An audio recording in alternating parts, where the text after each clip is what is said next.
It's a happy day, it's a happy night. Welcome to my channel, please subscribe. It's a happy day, it's a happy night. Let's all have a blessed, happy, peaceful, and healthy world to all. Teresita Stoddard po, please subscribe. And don't forget pong press yung like. Masakit po talaga ang nawawala ng mahal sa buhay. Kaya naiintindihan ko si Mercedita. Ako ganun po. Ito po si Judy Grace. Nung siya po ay tinawag na ng ating lumikha, ang luha ko po, basa na lang gumugulong sa pisngi ko. Hindi ko mapigilan. Ganun ngayon ang nararanasan ni Edison. Nung nawala si Joseph, ganun din. At yung kapatid kong si Ernie. Masakit po ang mawalan ng mahal sa buhay. Kaya naiintindihan ko si Mercedita. Kahapon nung pinuntahan ko siya, ayaw niyang tumayo, nasa kwarto lang siya. Sabi ko, Mercy, magluluto tayo. Sabi niya, kayo na lang, ikaw na lang, Mi, ang magluto. Sabi niya, ikaw na lang, Mi, ang magluto. Hindi ko kayang tumayo, wala akong lakas, nangihina ako. Naiintindihan ko po siya. Naranasan ko lahat yun. Napakasakit po ng mawala ng mahal sa buhay. Kasi si Monet, kung tawagin namin yan nung maliit siya, Tikya, napaka-cute niyang bata. Pagka umaga yan, nandun na sila sa bakery ko. Pinag-aalmusal namin sila dahil meron akong mga palaman, bagong luto at tinapay. Siyempre, napakasarap po noon. Alam ko, nararanasan niya. Nung di nag-umpisa na ako, may dala rin akong kale. Sa trabaho ko yon, yung organic kale. Wala naman yung mga bata nasa school, sabi ni Julia. Cut those kale leaves as usual, the same. Kinat ko siya. Tapos nung dumating siya, anong gagawin ko lahat dito? Ang dami. Hindi mo naman sinabi kung gaano kailangan mo. Kaya kinat ko lahat. Sabi ko, dadalhin ko yan. Lulutuin namin sa gata. Kasi may niluto rin si Edison na yung bigay ko rin kale. Sabi nga raw niya kay Mercedita. Ba't si Mami dala ng gulay dito? Hindi ko na malaman kung anong gagawin ko luto. Napasobra yata ang lagay niya ng magic sarap. Kaya para sa akin, matapang ang timpla. Sabi ni Mercedita, ganun din daw sa kanya. Kaya ang ginawa ko, may dala rin akong gata kahapon. Sabi ko, Mercy, nasaan ba yung tirang yon? Nasa loob siya ng kwarto, ayaw niyang tumayo eh. Sabi ko, ano ba gagawin ko dito? Baka ito kung ano mangyari sa kanya. Dahil wala na siyang lakas, iyak ng iyak, sumisikip ang dibdib. Tapos, nung may nandi dyan, sabi ko, hindi ko makita. Pwede ba lumabas ka dyan? Tapos, sabi niya, ayan lang, hindi makita. Ayun, paraan ko lang para mapalabas ko siya sa kwarto. Tapos, nung sabi ko, may dala ako ditong ginatan at saka pangginatang bilo-bilo. Ako na maggagawa ng bilo-bilo. Pwede bang, nasaan ba yung itak nyo? Kaya ako dinala dito itong mga giant kamote na ito. Kailangan ko ng itak, walang itak sa amin. Pero marami po akong cut ko dito. Ang bantay ko dito, ito. Nasaan ba yung aking mga cut ko? Nawala na ba? Naku. Ang mahal ng bili ko dun sa mga cut ko kung knife na yun. Cut ko knife. Ba't parang nawawala? Tapos yung lumabas na siya sa kwarto. Sabi niya, saan yung mga Cutco knife ko? Ang mahal ng bili ko doon, 7,000. Oh my G! Nasaan yung Cutco knife ko? Oh my God! Tapos nung lumabas na siya, eto, nandito, yung aking mga Cutco knife. Secret natin yan. 7,000 ang bili ko dyan. Lumabas na siya sa kwarto. Sabi ko, ayan o, dala ko lahat ng sahog ng pangginataan natin. Magagawa rin tayo ng bilo-bilo kasi suggestion ng mga subscribers yan. E di, nung minasa ko na yung glutinous rice flour. Tapos noon, umupo ako sa may upuan, yung kung saan kami nagla-live. Inumpisahan ko ng gawin. Akala ko papasok siya ulit sa kwarto. Makita ko, tinataga na yung kamote. Di naman daw siya na nagluto. Napatawa ko rin siya. Kasi alam ko, nararamdaman. Sa akin, walang gumawa ng ganon. Sarili ko, pinatatawa ko. Minsan pagka hindi ako makabangon, wala rin akong lakas. Kaya sabi ko, hoy, Teresita, tumayo ka dyan. Mag-isa ka lang, walang tutulong sa'yo. Alam niyo po, itong pagtitiktok ko, marami po na itulong sa akin. Yung sa YouTube, ayaw naman ni Whitey ng music, copyright. Pero meron po ako ngayon yung kinreate ni Edison sa akin. Ba't nga ba hindi ko gawing background yun? Pero ayos na. Kasi ito pinag-uusapan natin. Payo ko po ito. Hindi ko po ipinagdadasal na mawalan kayo ng mahal sa buhay. Dahil napakasakit po. Pagbalik ko galing sa Pilipinas, nung namatay si Judy Grace, nandun ako kila Tess Malate. Pinakain nila ako. Sabi nung bisita nila, ba't ka umiiyak? Mainit yan, kinakain mo, sabi ni Marintes Malate. Hindi, namatayan ng anak yan, hindi niya mapigil ang luha niya, kahit siya kumakain. Tulo po na, hindi po talaga mapigilan yon. Basta lalabas na lang ang luha. Nanggagaling po sa loob yun. Yung sakit ng nararamdaman ng mawala ng anak. Oh, kapatid. Nung namatay din yung kapatid ko si Ernie. Yung kapatid ko yun, talagang sanggandikit kami. Pagka kami nagkita, kami nagpapatawa sa pamilya namin, sa grupo. Yung nanay po namin, minsan yung pagpagod sa pagluluto. Mag-ahanda, magluluto, tapos mainit ang ulo. Kakalapit din ako ni Ernie. Si nanay. Ba't niya tayo kinampinarito? Tapos nagluto siya, galit siya. Mainit ang ulo. Sabi ko, Nay, patikim nga niya, niluluto mo yan. Hindi mo yata mapanutoy, ba't ka galit?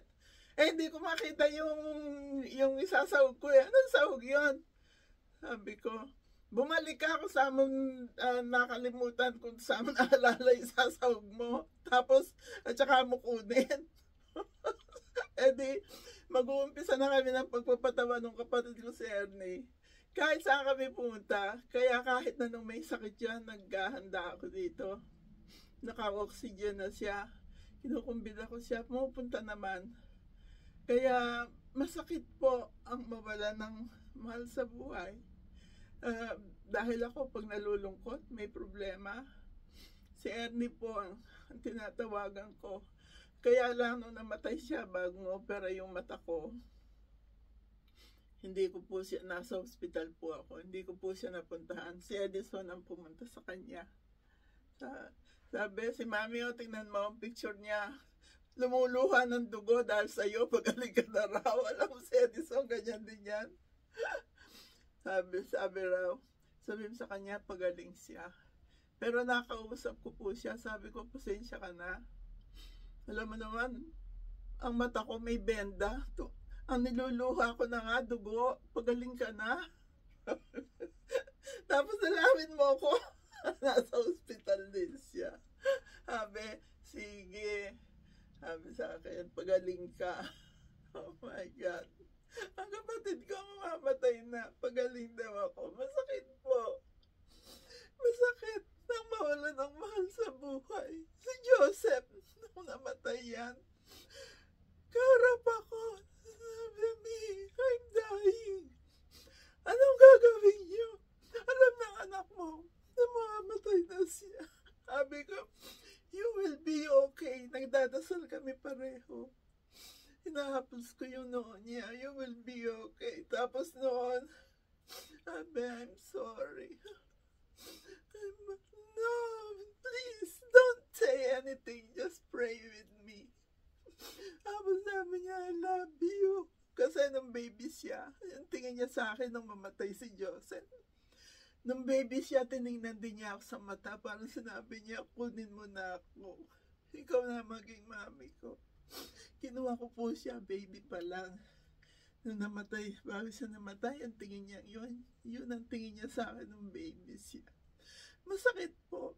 Pero, inaaliw ko po yung sarili ko. Pag hindi ako makabangon sa umaga, hindi po ako nag-up sa trabaho. Gusto ko maging busy ako. Sabi ko, Teresita, tumayo ka na dyan. Walang tutulong sa'yo. Mag-isa ka lang. Panay lang po ang dasal ko kay God. Yung nararamdaman ni Mercy dito ngayon, naranasan ko po yan maraming beses tuwing mamawalan po ako ng mahal sa buhay. Iwan ako si Judy Grace. Pag dumadating ako sa Pilipinas, hindi maawat ng mga security guard yan. Si Mami nagtatalo niya. Si Mami, dito si Mami. At yan po, tinatabihan niya ako. Minsan, tulog na ako. Ano po yan sa tabi ko. Pag nandun na sa gilid ng kama, nagigisa ako, nakahiga siya dun sa saing para makatabi ko. Masakit pa mawala ng mahal sa buhay. Si Mercy, pinupuntahan ko siya para libangin ko. Kaya pinag-iisipan ko ngayon kung magla-live kami o hindi. Kailangan niya ng yung maramdaman niya na nandun kami. Pero kung malungkot kami lahat, naisip ko po yun. Sabi ko, nung nangyari sa akin to, walang pumunta sa tabi ko para pag-aangin ang nararamdaman ko.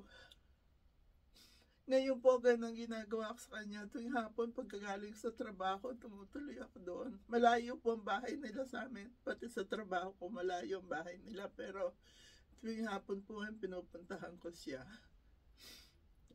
Kahapon nagluto nga kami ng ginata, siguro napanood nyo na.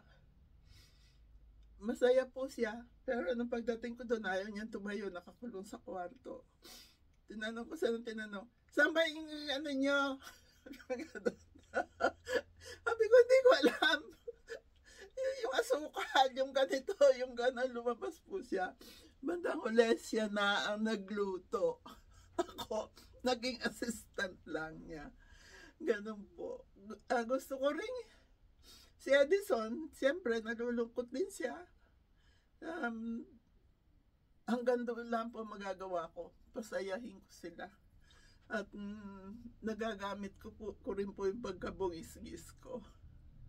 Kaya, at saka nung magpapa-interview yan, talagang pinupus ko siya. Sabi ko, kasi gusto na po niya mag-retire. Gusto niya mag-retire. Babalik na lang daw siya sa Pilipinas. Pero ngayon masaya siya. Nakuha niya yung trabaho. Ako po naghihintay ng magandang chance. Dahil over na po ginagawa ko sa trabaho ko. Kanina umaga, nakaramdam na ako ng sakit dito. Pagka-akyat ako ng hagdanan, masakit. Tender po. Tender. Hindi naman masakit na sumisirit na sakit. At tender po. Pagka-ahakbang ako at pero sabi ko, God, tanggalin mo itong masakit na ito. Sabi ko, kailangan kong magamit ang katawan ko. Napaka-active po ng mga alaga ko. Naghahanap na po ako ngayon ng matanda na alagaan ko. Para nakaka-relax po. Nung ako'y nag-aalaga ng matanda, minsan niya tulog lang ng tulog. Pag-iihi, alalayan mo. Tapos, balik sa kwarto. Kaya lang paggabi na, dun ako sa kwarto niya tutulog. Sabi sa akin, "What are you doing here in my room?" Tapos pag nasa kitchen, "Get out of my kitchen, you are making mess." Ganun lang po sila, pero pakibagayin nyo lang, para mga bata din po yan. Kagaya ni Ron. Kung kaya ko alagaan si Ron, kaya ko mag-alaga ng matanda. Pero gusto ko yung malapit lang dito sa amin. Yung magiging trabaho ni Mercy pag weekend, sa Annandale yun, malayo po dito yun. Kaya, pasayahin lang po natin ang ating mga sarili. Huwag magpapa-stress. Diyan po ang pinagmubulan ng sakit, yung stress. Ako, pag binigay ko po kay God, kung ano man yung problema ko, kagaya ngayon, sabi ko, "God, bigyan mo ko ng magandang trabaho, ha. Itong katawan ko, parang matanda sa sakyan na. Umiit-it na."